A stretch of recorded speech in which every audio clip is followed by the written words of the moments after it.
In this recording, we're going to solve an application question that involves minimizing perimeter. So I'll give you a chance to write down the question. Play the recording when you're ready. Okay, so if I'm looking to enclose an area for my dog that's exactly 200 square feet, but I'm trying to kind of save on the fencing. I don't want to use more fencing than I have to. What's the minimum amount of fence that I can use? So let's start out by writing maybe a little diagram and see if we can write a function for the perimeter of the rectangle. So I want to keep this area constant, but I don't know what the length and width will be. Okay, so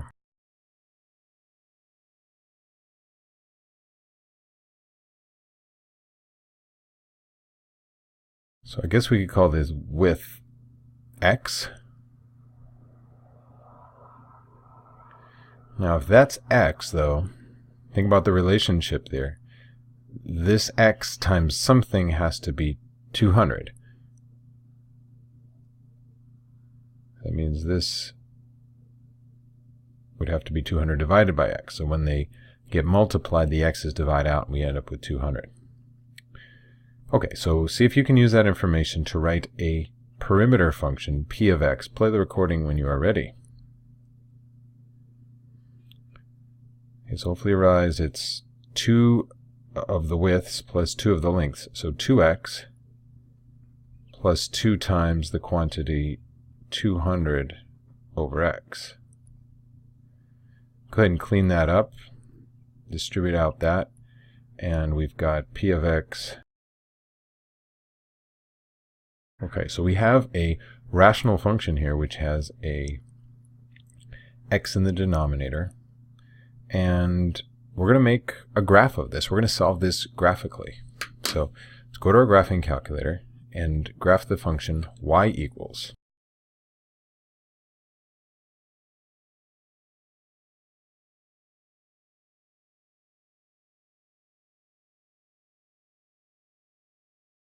Okay, so we'll check out this graph now. In terms of how we're going to zoom, I'll give you a little guidance on that. We're not interested in any negative values of length or width. So we're just going to be zooming into the first quadrant. And we will create a window that goes from 0 to 50 in the x direction, and then 0 to 150 in the y direction.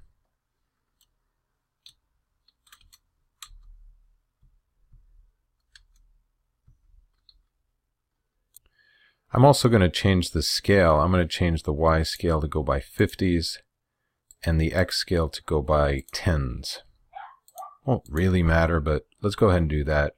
It'll clean up the graph a little bit. So now I've got the window all set. I can just hit graph. So before we proceed to try to answer the minimizing question, let's just try to understand what this graph is showing, this sort of Nike swoosh of a graph.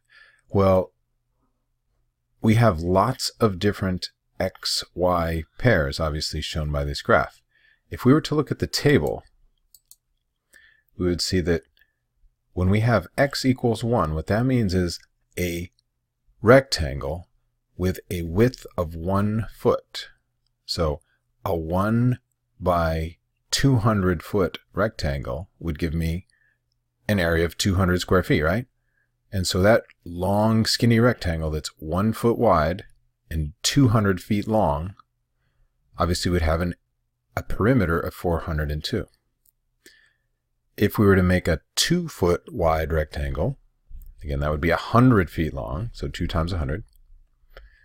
You'd have 100 plus 100 plus the two ends that are 2, so that'd be 240. So you can kind of see how we have lots of different possibilities, and what we're trying to do is minimize it. We're trying to get this y column, which shows the perimeter, to be as small as possible. And again, when it gets into fractions, it's kind of hard to tell.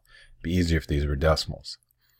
So that's what the graph is showing us, all the different pairs of x, y. And so there's a certain long, skinny rectangle, and there's a certain point where it becomes optimal and then it becomes a wider rectangle than length, right? And so that isn't quite optimal either. There's sort of a perfect point in here that we can figure out. Okay, so what we're trying to find out is graphically, what is the lowest this graph gets? And it looks like it levels out here somewhere between 10 and 20 or something, and the y value is a little bigger than 50. Okay, but we can get precise with that by using second trace. In other words, to get to the calc menu. Okay? You want choice 3 for the minimum. And then it will ask me to find the left bound. So I need to bring my cursor to the left of that place, somewhere there, hit enter, move to the right of that place, hit enter, and then just guess. Now, if you're using Desmos to do this, you can just click on the point and it will figure it out for you. You don't have to do any left bound, right bound business. All right, cool. So there it is, the minimum x value and the minimum y value. Keep in mind what those stand for. So let's do a screenshot of that. We'll replicate that in our notes. Okay, so what I'd like you to put into your notes is something like this. Get your axes out.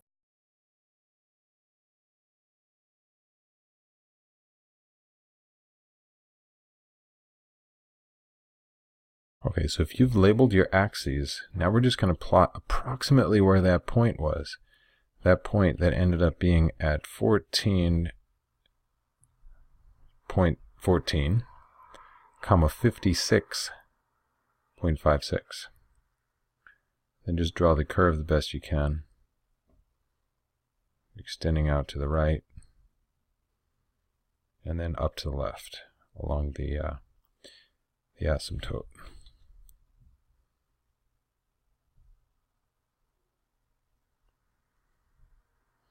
We'll label that point to the nearest hundredth. Okay, and now we can figure out this information. So what does that mean, that point there? Okay, so that right there is the x, the width, and that right there is the y, or the p, the perimeter. So let's label what we did over here. Second calc minimum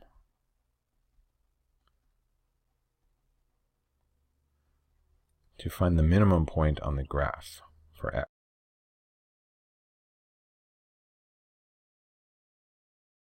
Okay, so the minimum x value, the x value will produce a minimum y value, I guess is the way to say it. Okay, so how do we find the actual dimensions? Well, we have to take our area and divide it by the width to find the length.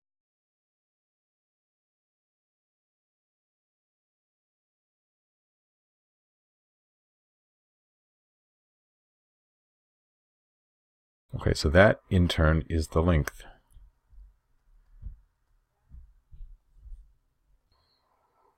So to conclude,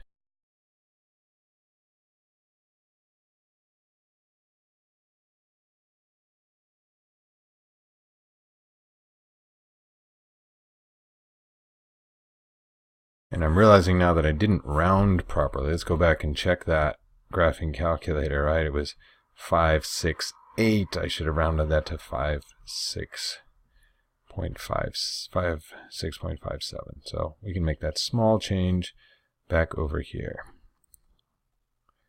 Looking at my notes, I realized I made a little mistake.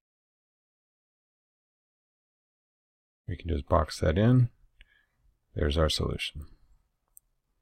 Thanks for watching.